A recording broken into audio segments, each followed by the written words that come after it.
And we're here at the 54th Monterey Jazz Festival with Tim Jackson, the artistic director. Hi, Tim. Thanks for talking to me. Hi, Yvonne. Good morning. Hey, good morning. It's a beautiful morning here in Monterey on Sunday of the festival. How many people are you going to have here at the festival? You know, I think by the time we're all said and done, we'll probably get a pretty good walk-up today because of the nice weather. We'll probably be about 35,000 people.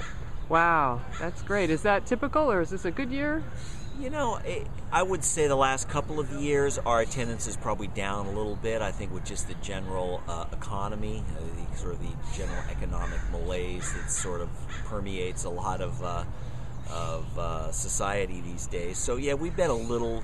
We generally vacillate between about 35 and 40,000 people, depending on the year. Okay, great. And you've got a really great lineup here. Tell me, what is your artistic vision for the festival? How do you book your artists? What do you look for? Well, a large festival like this, where you really have to appeal to a wide audience, we have to have a certain number of real kind of star power headliners. So every year we try and have our quotients of Herbie Hancock, Wynton Marsalis, Sonny Rollins, Tony Bennett, Diana Krall, that kind of level of artist. Because that's what kind of really generates the activity and conversation. But I think other than that, I look for just fresh, interesting new music. Once we have our big name artists, and then I also look for our artist in residence, our commission artists, and our showcase artists, which I can get pretty creative in those particular areas, and that's always a lot of fun. Then I really look towards finding those emerging artists that maybe people haven't heard so much of, like a Helen Sung or a Bill Carruthers, folks like that need to be heard out here in California.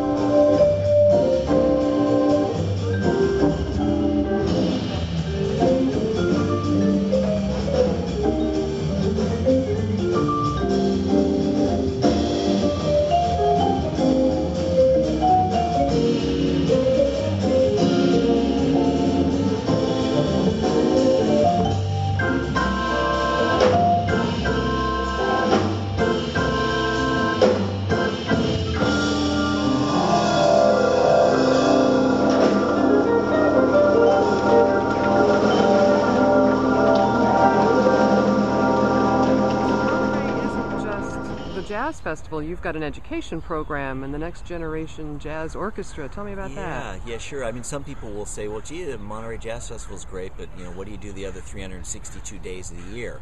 And I say quite a lot. As you say, we do have a very large and comprehensive education program. I'm very proud of the Monterey Jazz Festival. I mean, being founded in 1958 as a not-for-profit organization, having a statement of principles right from the get-go around education and outreach and development of new artists has really been a part of our creed from the beginning. So we are an organization that definitely does not just pay lip service to education and outreach. I mean, we have a large comprehensive program. We have a budget of probably about $750,000 a year for these programs. Dr. Rob Clevin is our education director. We've got a very active committee on our board for education. So we do everything locally with an Artist in the Schools program to internationally by taking high school all-star groups that we produce and put together all over the world during the summer for tours.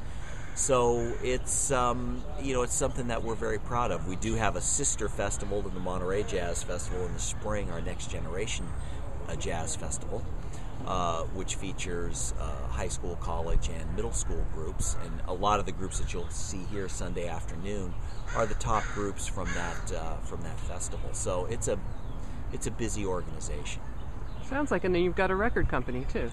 We do. I don't know if this is really the era to have a record company anymore, but we've had, at our 50th anniversary 4 years ago, we started a project in conjunction with Concord Music Group that to not only issue some of the historic recordings that we have in our archives up at Stanford University, but to also to record and release new music from the Monterey Jazz Festival.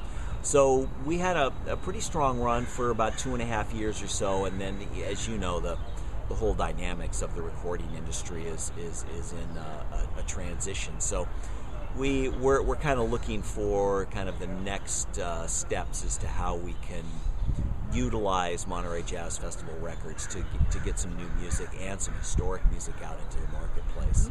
Great. So what's the budget for all of this, the whole festival and everything?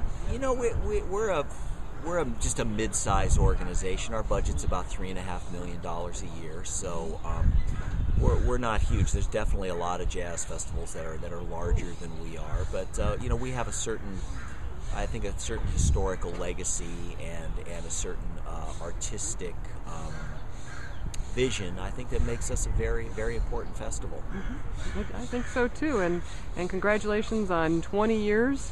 And you have a managing director now, right? Yes, I've been general manager. I was hired here in 1991. I became general manager in 1992, and then up until starting this year, I transitioned into an artistic director role, and we brought in a managing director. So essentially, we kind of took the general manager position and kind of split it in two, which is great for me because it allows me to focus more on the artistic side of things, which is where I have the most fun. Oh yeah, it's definitely the most fun. Yeah.